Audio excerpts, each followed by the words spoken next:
¿Qué tal? Muy buenas y bienvenidos a esta nueva edición de Raonem aquí en Levante Televisión, como siempre, para hablar de temas de interés, sobre todo para la sociedad, como siempre, tocando diferentes ámbitos. Y hoy creo que además vamos a tocar uno especialmente sensible para todos, sobre todo para todas las valencianas y para todos los valencianos. Hablamos de la sanidad, con sus retos, con sus objetivos, con sus miras para este año 2024.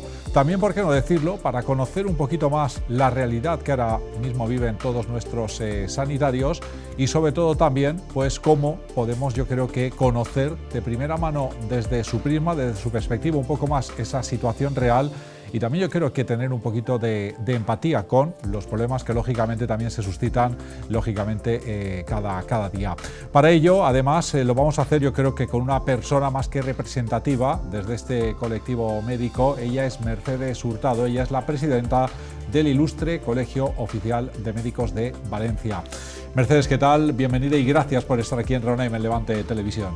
Muy buenas, gracias por invitarnos. Bueno, ahora hablaremos de temas muy concretos, pero hablaba un poco para introducir esos retos, ¿no? Esos retos sanitarios, sobre todo ahora que hemos empezado hace muy poquito este año 2024, que son muchos y además desde diferentes ámbitos, ¿verdad, Mercedes? Pues sí, son varios retos. Yo haría hincapié entre ellos a que la medicina está evolucionando muchísimo con grandes tecnologías, pero no debemos nunca de perder esa perspectiva, esa relación médico-paciente, que no se nos interponga un ordenador delante de la relación con el paciente.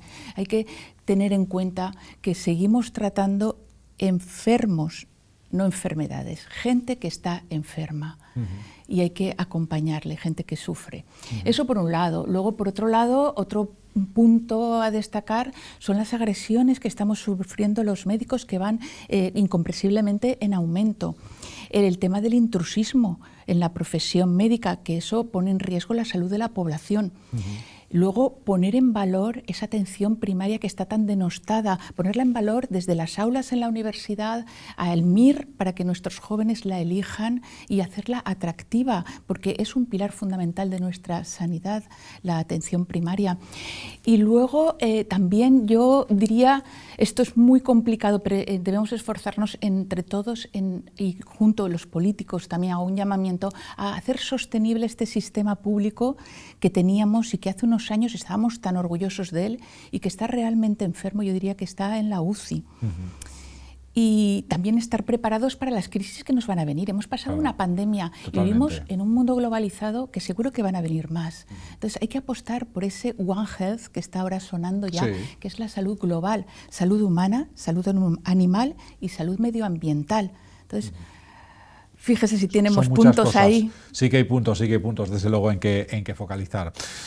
Antes que nada, si te parece, querría hablar sobre un tema de actualidad que además creo que la gente merece conocer, saber, lo habrán podido leer, sobre todo, por ejemplo, a través de la edición digital de Levante del Mercantil Valenciano, también en su edición impresa, sobre una pregunta a MIR, concretamente la número 84. Ese número no se me ha olvidado.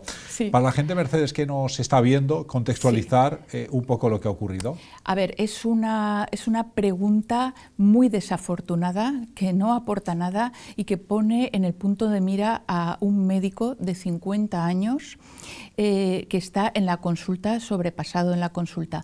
Entonces, si se quiere poner un ejemplo de un trastorno obsesivo-compulsivo, hay muchos ejemplos que se pueden poner que no sea la figura de un médico que está haciendo su trabajo, con la que nos está cayendo a los médicos. Esa pregunta estigmatiza y no aporta absolutamente nada. Y bueno, es que es incomprensible. Nos gustaría saber quién ha puesto esa pregunta y desde luego desde el Colegio de Médicos igual nos sumamos a la Organización Médica Colegial, que ya ha protestado, y a muchos otros colegios que han protestado. También desde Valencia emitiremos un comunicado que esa pregunta se debería de quitar del examen. Porque además ha situado al propio médico, en este caso el de la pregunta, en el centro del huracán, ¿no? Exacto. O en el ojo del huracán, ¿no? Y falta además un punto en la pregunta, que es que no eche la culpa toda al médico, sino un punto en el que pusiese algo de culpa del sistema tendrá, que está generando todo esto. O un punto que fuese burnout, porque estamos quemados. Claro. Entonces, muy desafortunada y queremos protestar, claro que sí. Pues hay que hacerlo, claro que sí. Y no sé, se denota un poco falta de responsabilidad un poco, ¿no? A la hora de poder poner en liza pues esta práctica a través de esa pregunta. Claro. Fíjese que queremos poner en valor a la atención primaria y estamos poniendo preguntas de ese estilo en el examen de nuestros jóvenes que van a acceder al MIR. Hablábamos un poco de lo que vamos a tratar, sobre todo en esta yo creo que va a ser una interesante charla.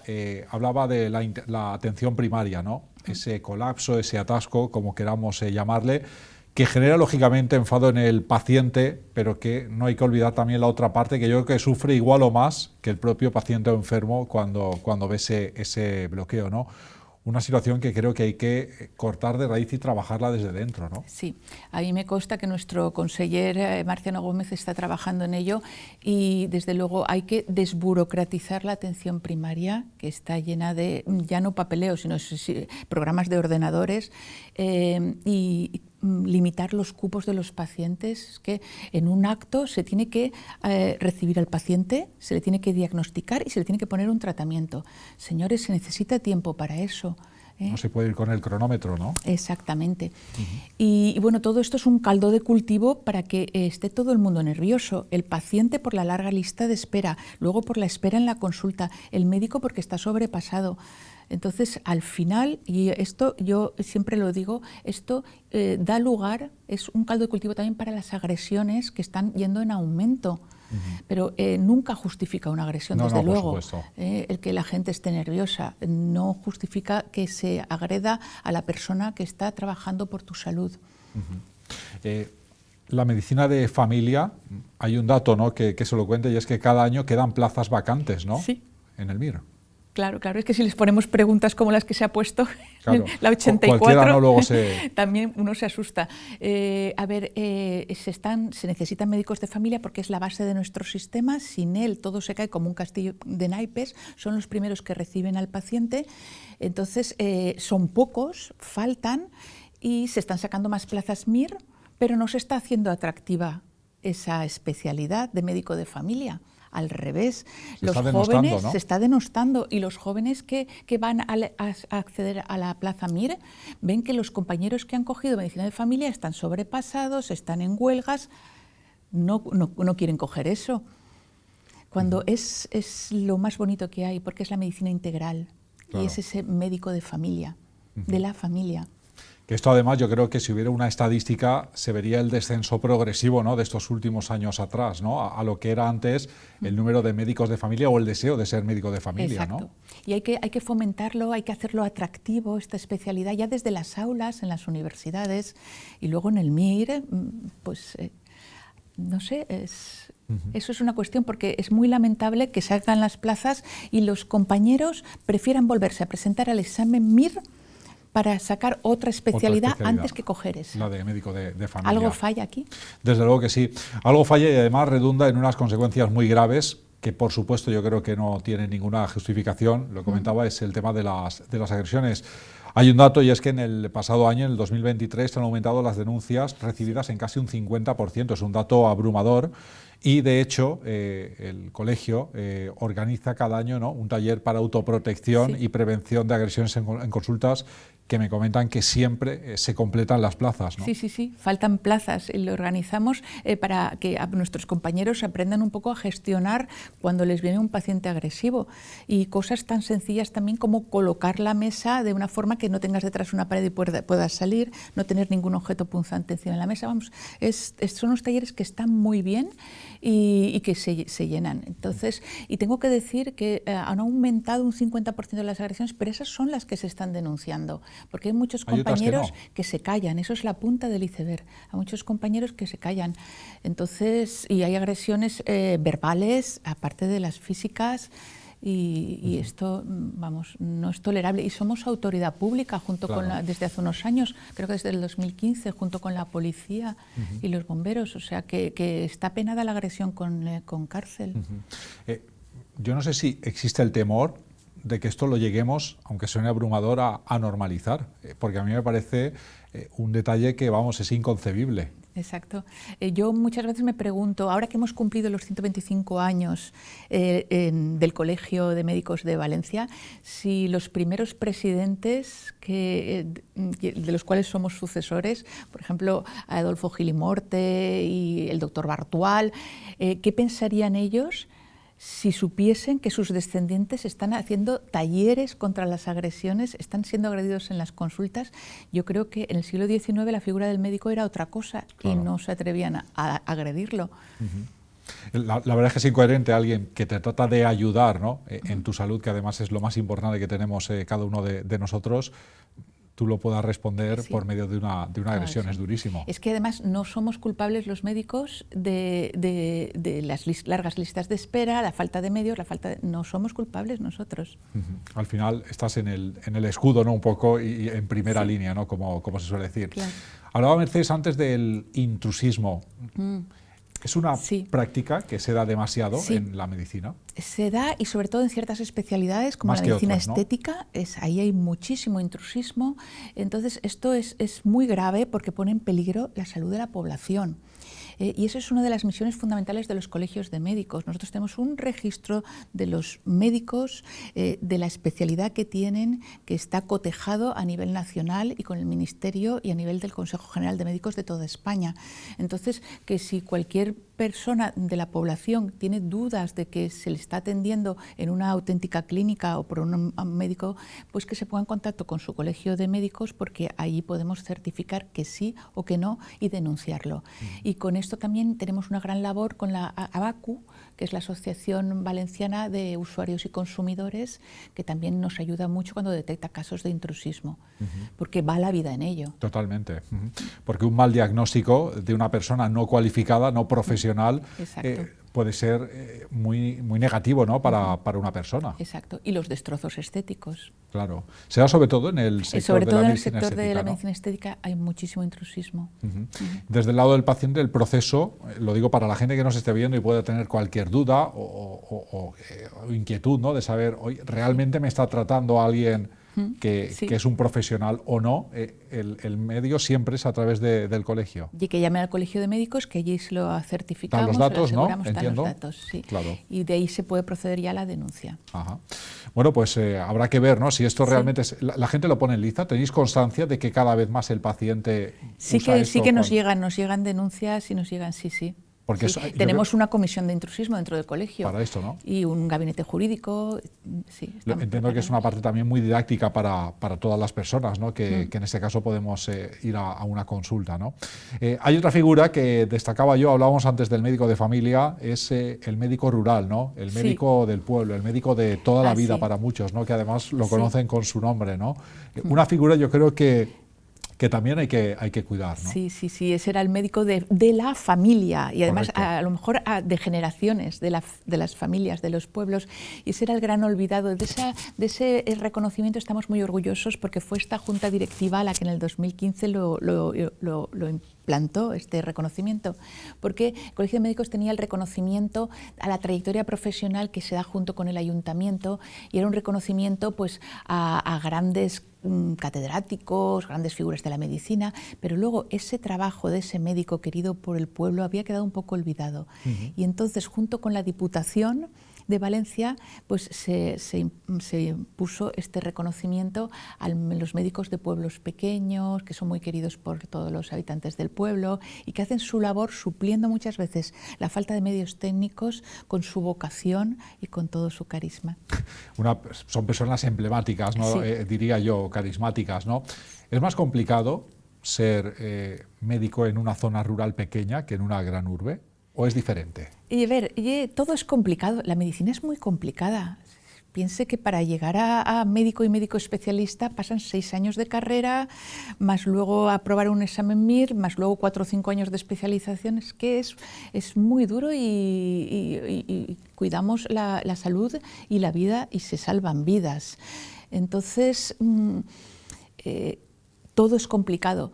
Quizás lo que he dicho, en pueblos alejados de grandes ciudades necesitan medios, entonces tienen que muchas veces pues, suplir toda esa falta de medios con un buen ojo clínico y luego pues contactar con los compañeros de los hospitales para traer los pacientes. Es otra forma de hacer la medicina.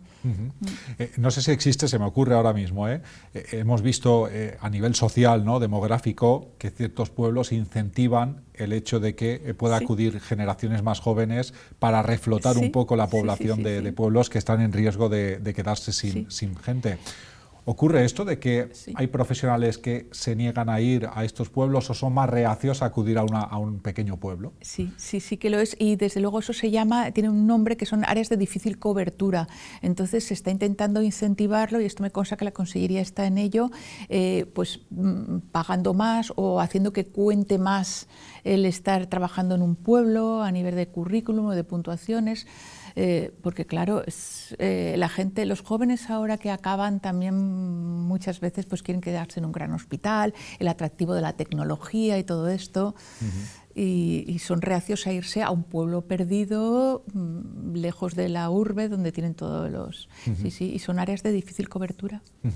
Precisamente hablando de las nuevas generaciones, de esa gente joven, de esa savia nueva, ¿no?, que está llegando por detrás con una gran cualificación, ¿cómo quiere trabajar el colegio con ellos de cara a incentivarlos, a promocionarlos, a motivarlos? Bueno, nosotros todos los años les hacemos una bienvenida a los nuevos colegiados, que suele ser sobre final de mayo, primeros de junio, y los intentamos acercar al colegio, porque siempre hay mucho desapego hacia los colegios profesionales, y al Colegio Profesional de Médicos también. El médico está trabajando y ve el colegio pues como que es obligatorio estar colegiado, que es importante por todo lo que he dicho, y por el intrusismo, y por regular la profesión, y por defender la profesión, pero la ven como algo distante. Entonces ahí los acogemos y los intentamos traer para que formen parte de esta gran familia médica valenciana en este caso. Y tenemos una oficina del médico para ello, con un médico joven, Juan Pablo Carrasco, que además está ahora muy activo. Hay muchos temas MIR que están en marcha, y es para escucharles todas sus cuitas y todo lo que ellos necesiten, porque su colegio está ahí con ellos para apoyarles y defenderles. Todo para que esa transición, ¿no?, sea lo mejor posible, lo más rápida posible, y sobre todo que sea después lo más provechosa posible. Claro, ¿no? son los herederos de la profesión, son los que nos van a curar a nosotros, son los que van a venir, entonces tenemos que saber pasarles el testigo. ¿Qué me dice del papel de la mujer, de esa mujer médico? Pues también. Eso es un gran, yo creo que referente, pero sí que es cierto que quizás hay algún asterisco, ¿no?, sobre todo en cuanto a son los puestos más de dirección, ¿no? Exactamente, es una profesión feminizada ya desde las aulas. Yo también soy profesora y vienen los alumnos a hacer prácticas asistenciales al hospital, y cuando los acojo pues veo que los de tercero son casi todo grupos de mujeres, de tercer curso ya son mujeres todas, y en el colegio también un 55% de la colegiación ya es femenino. Pero estamos viendo una feminización en los puestos básicos. Siguen faltando en las jefaturas de servicio, ya hay, pero siguen faltando presidentas de colegios de médicos. De todos los 52, 53 colegios, somos 7, 8 mujeres de presidentas de colegios. Entonces, un porcentaje bajo todavía. Bajo, ahí está, ahí hacemos aguas. Bueno, tiene que ser otro de los debes, ¿no?, otro de los objetivos, yo creo que a remarcar en rojo, ¿no? Sí. Hablábamos antes también, no quiero dejar la ocasión de hablar de esa pandemia que para muchos, ¿no?, se nos va olvidando, pero recordemos que fue hace muy poquito, que ahora es verdad, ¿no?, que estamos viviéndola de nuevo de otra manera, pero lo estamos volviendo a recordar. Pero hay que enfatizar, ¿no?, ese gran trabajo que desarrolló todo el profesional médico, y que además incluso se llevó, desgraciadamente, alguna vida, ¿no? Exactamente, se llevaron vidas de compañeros, y luego psicológicamente nos afectó mucho. Tenemos también una oficina de atención social al servicio de nuestros colegiados aquí en el Colegio de Valencia, y han aumentado las consultas de psicólogos y de ayudas por parte de compañeros que vieron a la muerte muy de cerca y que estuvieron ahí trabajando. Se nos aplaudió mucho, pero luego cesaron los aplausos. Claro. Y luego es lo que he dicho antes, debemos aprender de esto, porque no es la primera pandemia que hemos pasado y no será la última. Y yo llevo muy, muy dentro del corazón todos aquellos días, y yo me considero la presidenta de la pandemia. junto con las autoridades que en ese momento, sanitarias que en ese momento estábamos, vivimos momentos muy duros y la población también. Y eso no debemos olvidarnos nunca y debemos estar preparados porque debemos aprender. No sé, yo no creo que no hemos aprendido nada. Yo hago una introspección, digo, no hemos aprendido nada y si ahora mismo viniese otra pandemia, ¿estamos preparados? Es la pregunta. ¿O nos volvería a pasar lo mismo? Queda ese interrogante, ¿no? Desgraciadamente, cuando es cierto que en esos momentos la sociedad les veía como casi unos héroes, ¿no? Sí, pero de héroe a villano... Al año siguiente línea, aumentaron, ¿no?, las agresiones.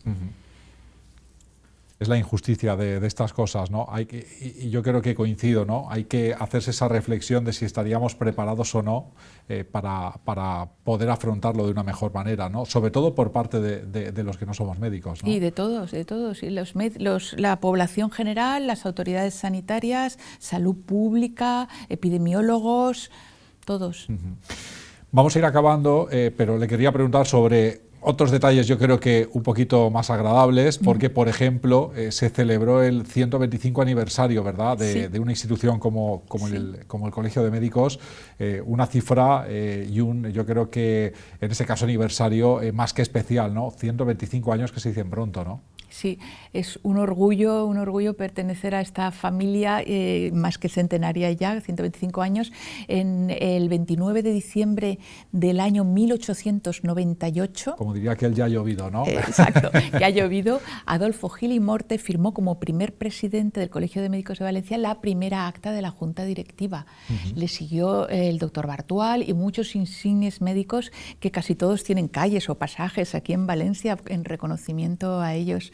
Y nosotros el día 13 de diciembre celebramos el aniversario este centenario, más que centenario, y invitamos a las autoridades públicas. Tengo que decir que se volcaron todas las autoridades en el colegio en este homenaje a todos los colegiados y a la medicina valenciana, que es muy importante. Entonces fue un acto muy emotivo y nosotros aprovechamos para hacer un reconocimiento a 8 entidades que colaboran con nosotros. Entre ellos, y estoy muy orgullosa de la Policía Nacional, que la Policía Nacional y los médicos somos lo que siempre se nos ha llamado los ángeles custodios. Pues se hizo un reconocimiento a la Policía Nacional, a Casa Caridad, son entidades que trabajan con nosotros, el Ateneo Mercantil, la Asociación Valenciana de Consumidores y Usuarios, la Fundación CUAES, la Fundación Hortensia Herrera, la Uniteco, los seguros Uniteco.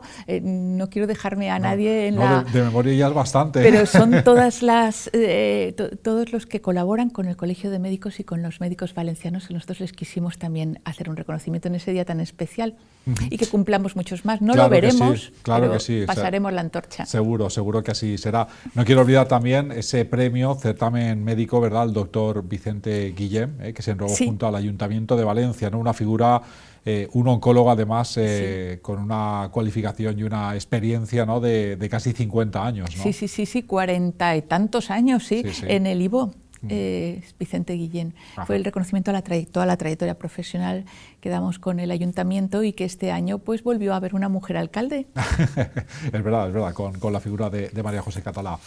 Para ir acabando, ¿cuántos años al frente de este Colegio de Médicos como presidenta? Una década. 10 años. Entré en el 2014 y estamos en el 2024, saqué cuentas.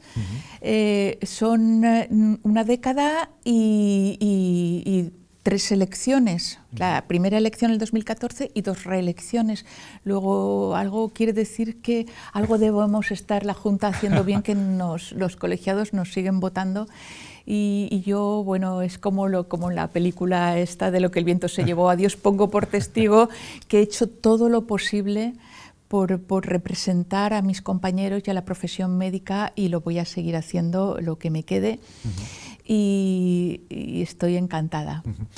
Quizás es difícil la pregunta, a ver la respuesta. Si tuviera que definirle, ¿con qué se quedaría lo más satisfecha que han podido decidir, trabajar y conseguir desde que está al frente? Lo más satisfecha, lo que más le ha podido llenar. Lo que más me ha podido llegar es muy difícil, son muchas cosas. haber sobrevivido una pandemia está bien. Eso ya está bien, eso ya es un gran logro. Eso está muy luego. bien. Y luego, pues el tener la oportunidad de trabajar con los compañeros, la junta directiva que tengo, que son unos compañeros estupendos y que yo siempre lo digo que es una junta democrática, no es para nada presidencialista. Somos todo un gran equipo trabajando al lado de los compañeros. Y luego es para mí un orgullo poder compaginar este cargo con mi trabajo en el Hospital La Fe como oftalmóloga, porque no he dejado en ningún momento de trabajar. Entonces soy multitask, claro, o pluriempleada, pero eso me ayuda a no perder la perspectiva de la arena y de lo que está pasando. Claro. A mí no me tienen que contar lo que está pasando porque estoy ahí trabajando. Ayudo a los compañeros desde el Colegio de Médicos, sí, y a los pacientes, en este caso de oftalmología, desde el Hospital La Fe, desde mi puesto de trabajo. Cuando un día ceda el testigo, que algún día, lógicamente, tendrá que lo voy a ceder. ¿Cómo le gustaría que la recordaran? Pues como una persona que intentó hacer todo lo posible por mantener unida a la familia médica valenciana y por representarla lo mejor posible, y que sobrevivió a una pandemia. Y ahora sí, la última, antes de marcharnos, para toda la gente que nos está viendo, para todas las personas que nos ven, que quieran conocer un poquito más a los grandes profesionales médicos que tenemos en Valencia, ¿qué mensaje les podría lanzar para saber realmente en manos de quién estamos cuando, en este caso, ponemos nuestra salud totalmente en sus manos? ¿Qué mensaje podríamos lanzar? Es muy fácil, que confíen en sus médicos, que hay muy buenos médicos, que aquí en Valencia su colegio profesional da fe de que están muy bien preparados, se pongan en manos de ellos, olviden el doctor Google y se pongan en manos del médico que tienen enfrente, que tiene toda la experiencia que se debe tener. Pues con eso nos vamos a quedar. Mercedes Hurtado, un auténtico placer que nos haya acompañado aquí en este Raonen. Muchísimas gracias y a seguir trabajando así de bien. El placer es mío. Gracias. Pues hasta aquí el Raonen de esta semana con Mercedes Hurtado, presidenta de ese ilustre Colegio Oficial de Médicos de Valencia. Nada más, gracias también a todos ustedes por estar ahí y hasta el próximo programa. Adiós.